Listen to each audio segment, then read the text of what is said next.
1989년 4월 5일 일본 오사카에 거주하던 29세의 여성 사요코 미나미노. 약 1년간의 세계 일주를 목표로 해외로 출국한 그녀는 그로부터 34년이 지난 지금까지 돌아오지 못하고 있다.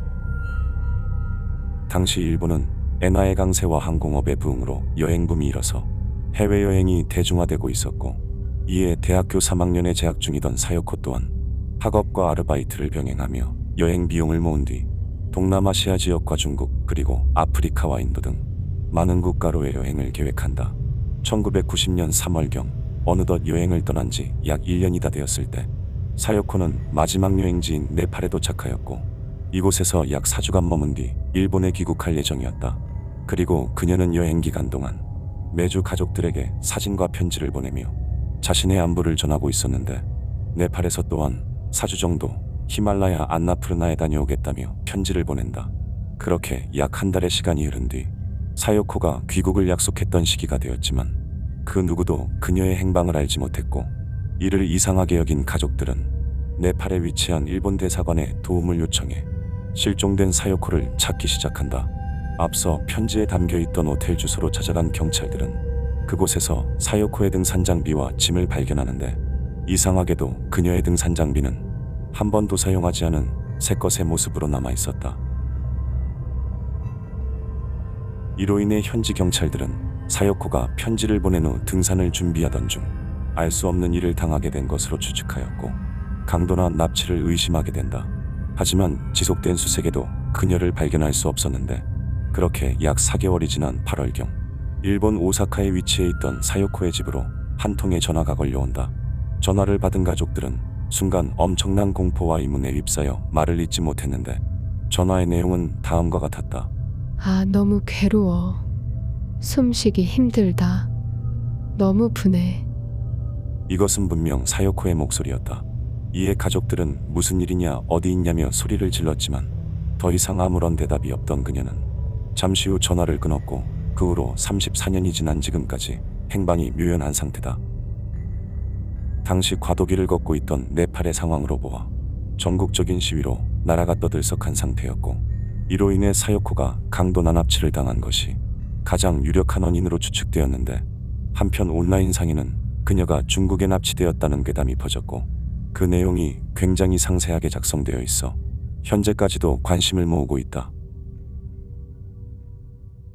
2016년 7월 26일 일본의 가나가와현 사가미하라시에서 일본 전역을 떠들썩하게 한 대량의 습격 사건이 일어난다.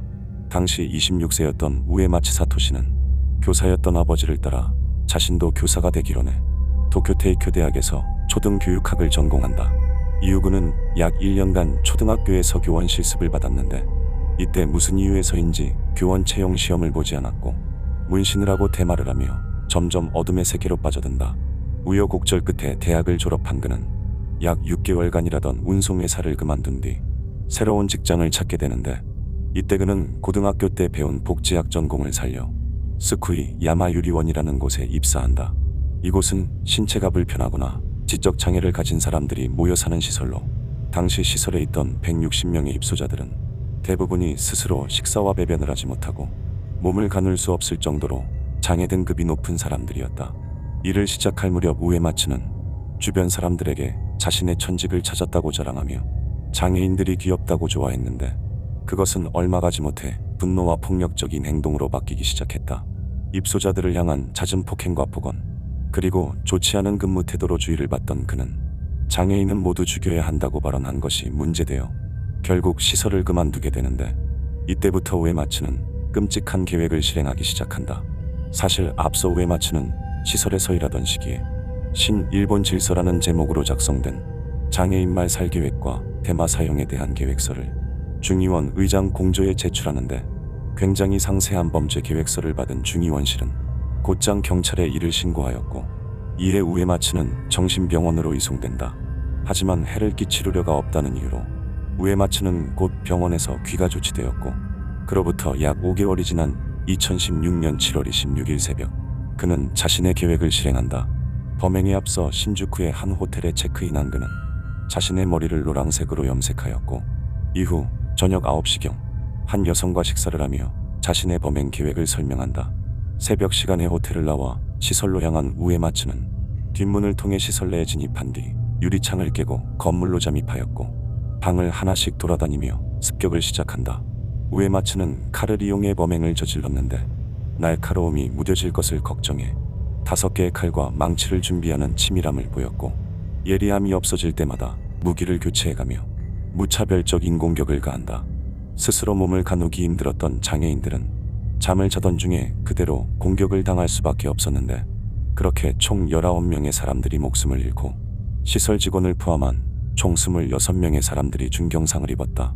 범행 직후 우에마츠는 새벽 2시 50분경 자신의 트위터에 세상이 평화로워지길 뷰티풀 재팬이라는 글과 함께 자신의 셀카를 올렸고 이후 자신이 몰고 온 차를 끌고 편의점으로 가 화장실에서 팔과 옷에 묻은 혈액을 씻어낸 뒤 과자와 빵을 사 먹는 태연한 모습을 보였다.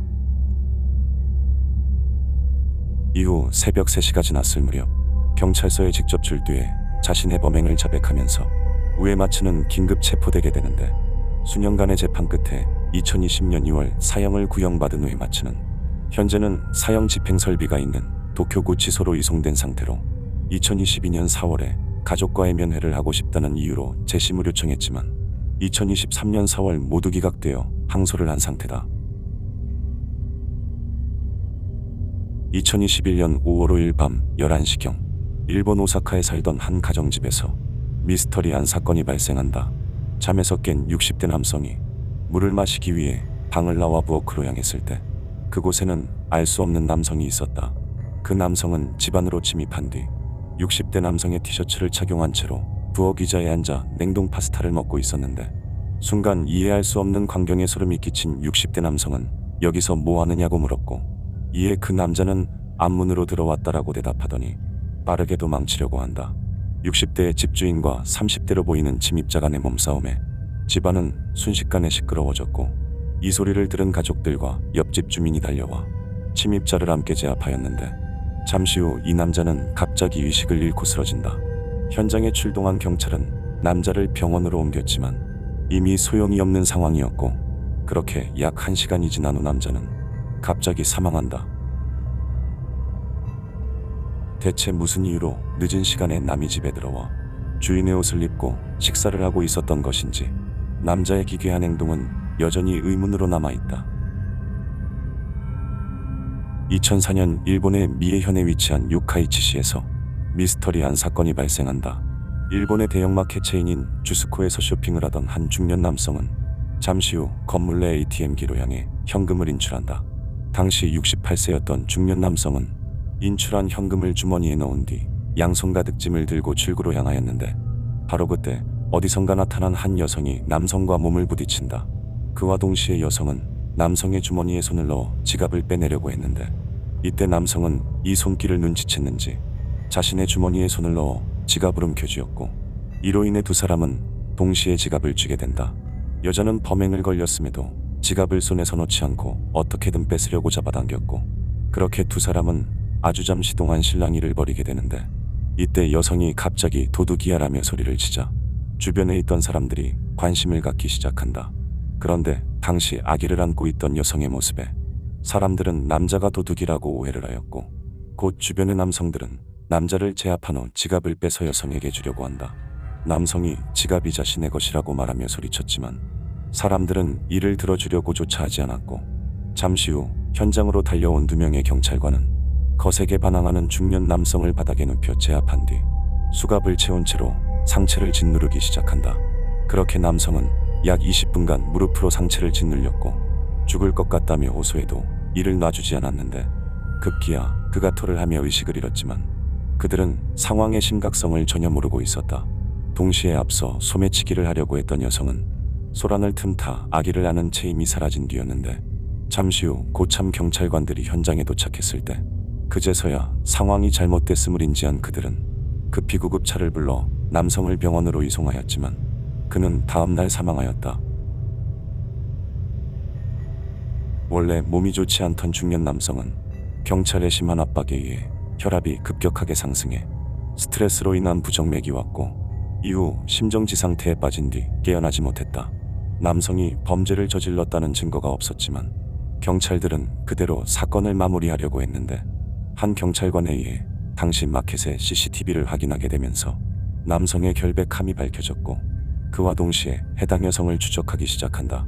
하지만 당시 CCTV는 품질이 굉장히 좋지 않아 얼굴을 식별하기에 완전하지 못했고 오로지 흐릿하게 캡처된 두 장의 사진만이 여성의 얼굴을 특정할 수 있는 유일한 단서였지만 개인정보 보호를 굉장히 중시하던 일본의 사회적 분위기로 인해 수사가 폐쇄적으로 이루어지며 지체된다. 사건 발생 약 1년 후가 되어서야 당시 여성의 모습을 캡처한 사진이 대중에 공개되었는데 이때 여성의 얼굴은 일반적인 사람의 모습이 아니었다. 영상의 왜곡 때문인지 혹은 실제 얼굴인지는 알 수 없지만 사람들은 이 모습을 본 뒤 그녀를 주스코 좀비라고 부르기 시작했는데 당시 여성은 아기를 안은 채로 CCTV의 사각지대만을 골라 빠르게 건물을 빠져나갔고 그렇게 현재까지도 신원이 밝혀지지 않고 있다. 그리고 사건이 발생한 지 7년이 지난 2011년이 되어서야 일본 당국은 중년 남성의 무죄를 선언하였고 이에 남성의 가족들은 경찰을 상대로 고소를 하였는데 경찰은 가족들에게 125달러라는 터무니없는 보상금을 지급한다. 이에 나고야 고등법원은 경찰에게 35만 달러를 지불하도록 명령하였고 결국 가족들은 경찰로부터 진정한 사과와 보상을 받게 되었지만 사건은 공소시효가 모두 지난 채로 그렇게 마무리되었다. 오늘 영상은 여기까지입니다. 영상에 대한 의견을 댓글로 남겨주시면 감사하겠습니다. 다음 영상에서 뵙겠습니다. 감사합니다.